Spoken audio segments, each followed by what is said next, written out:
No, this is a great race right here. We got Levi Morgan, Dan, Shane Bragg, Danny Evans, Chris Hacker, and of course with Levi and Dan, they're out front. There is a spread between them. I'm thinking like before, the big race here is going to be for that third spot on the podium for those guys trying to earn those contingency checks, trying to get that special bonus for the podium. Yep, absolutely. And of course, Levi Morgan wrapped up the IBO Triple Crown this year.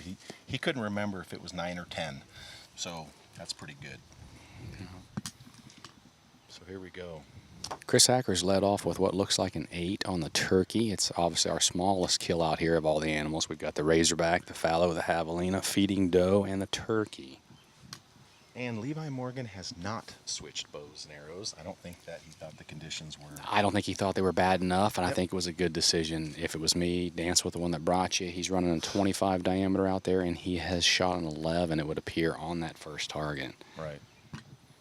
So once again, I mean, right now, of course, you know, Levi does have what a lot of folks would think is a big lead of 5 points on Dan, but in this game, 5 points can literally it can be swing quick. Yeah, somebody shoots an 8, somebody busts a 12, things turn around. It looks like Danny Evans has just shot a low 8 on that longest feeding doe. I believe in Shane Bragg probably smoked that javelina.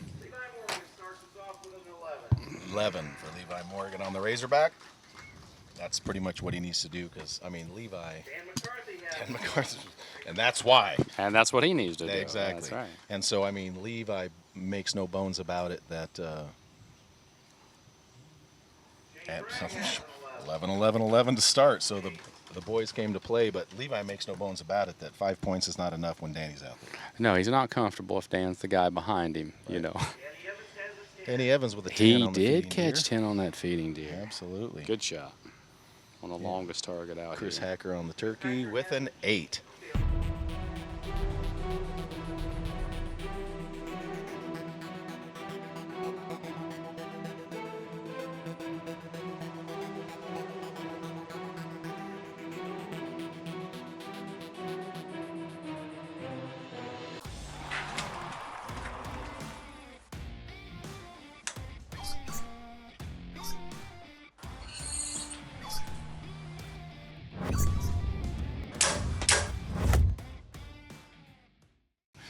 If you tie here, regardless of bonus rings, If it's a first place, yeah, we're going to roll we're another gonna arrow. shoot. Yeah, you just got to.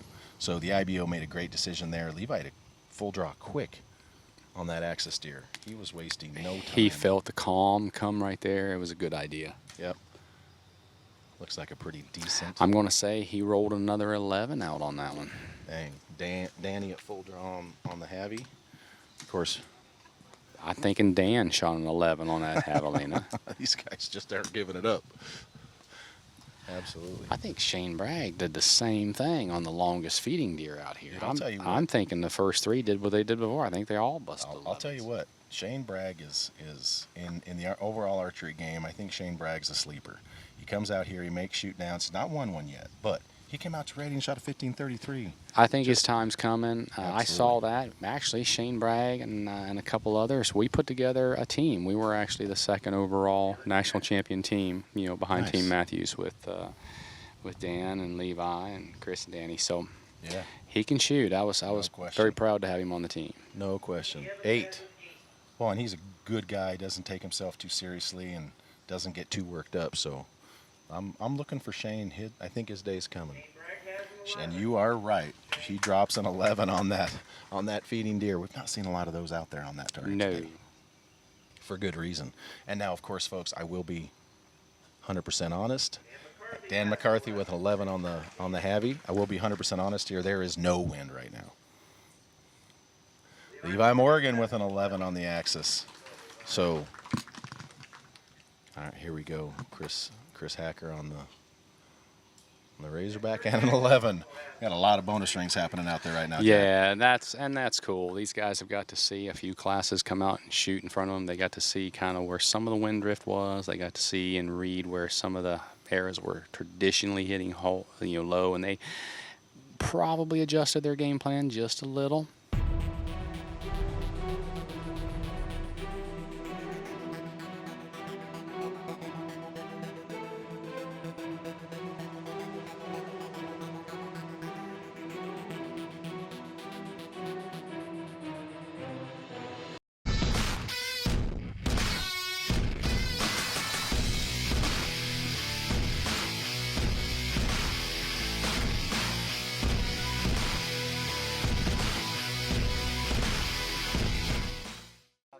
Well, and let's be honest, you literally could drop a handful of dirt right now and it'd go straight to the ground. Yeah. So there's no wind right now. So, which, not that it would be seriously affecting what these guys are doing. We might not be seeing as many 11s as we are, but It's useful right now. it totally is. And I don't think these guys are going to be complaining, not one little bit. Levi Morgan, full draw on the heavy. Little bit of wind coming up here. Ooh. Levi is extremely low and forward. I'm going to say he's got a great chance at catching an 8. It's right there near the 8-5 line. I'm thinking he'll probably hang. He's making 8. faces. So here comes Danny. Dan McCarthy held out a little bit, and he's going for that longest feeding doe right now. Tell you what, if he shoots a 11 or 12 on this, things just got interesting quick. Dan went low and forward on that feeding doe where so many people have, and it may have been because the wind picked up just a little. It did. We're going to have to make a call on that one. Danny Evans with a 10. I guarantee you Levi's over there shaking his head right now like, of course I'm going to give Danny points when I shouldn't. 11 for Chris Hacker on the axis steer. Good shot from Chris right there. All right, this one here is gonna. It's a big call right a big here. call. Whatever they call on Levi's, we can't see for certain. And 8, he pulls an 8. So, you think that was gonna be the save he needed? I think he was a solid 8, and I knew the Dan's would be close, so they just happened There to you both go. roll 8s at the same time. So Levi opened the window for Dan, and Dan couldn't take advantage, which doesn't happen very often. No. Oh, Shane with a 5. That's gonna hurt right there. But I guarantee you, Levi's over there like, whew. That was a major happening right there for the third place spot with Shane shooting that 5 and Danny rolling another 10. Danny Evans is now 1 point behind Shane to work his way onto the podium. Absolutely.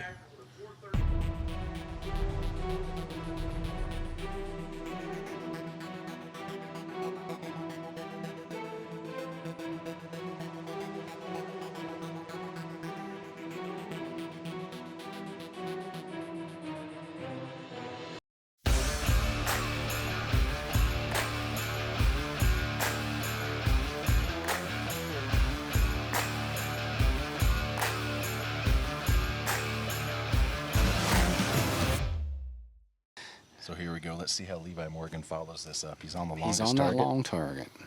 And that target's been giving some folks. He is an inside out. I would call that a 12 from here. And I know we're from the cheap seats over here, but Right. it looks awesome from here. Yeah, his shot broke with authority, quick. Of course, Levi, for those of you that don't know, Levi's not a Tim Gillingham command shooter, but I'll tell you what, he has movement in his hand, and he controls it extremely well, of course, but when he needs to hurry up, he can hurry up. It's not a full-blown dump, of course, but he can get him on and get him gone, and he did that time.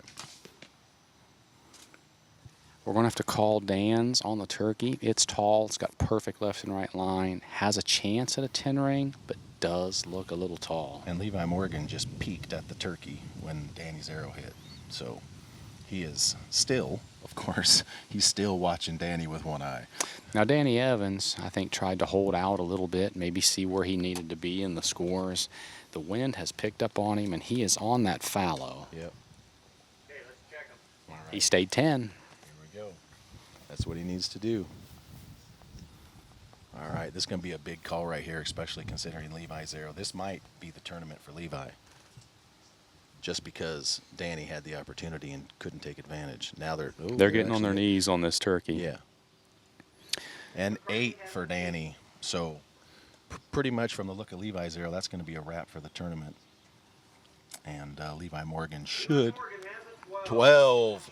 Good call, Jack. That jumps him a 9-point lead over Dan going into the final arrow. Yep, absolutely. So not very many times that Dan McCarthy doesn't take advantage of an opportunity. Chris with an 11 on the heavy. So Dan McCarthy known for taking advantage of opportunities, but no one 10 for Danny Evans, but you know as well as anyone, Jack, no one bats 1,000. And like Michael Jordan said, he may have made all those winning shots. Shane Bragg with a 10, but Michael Jordan says he missed a whole bunch of them too. That's a fact, and that's what I try to teach people. If you're working with somebody, it's not how many times you fall down, it's how many times you get back up. That's a you got to fact. keep putting yourself in the position, and it's going to happen. Yep.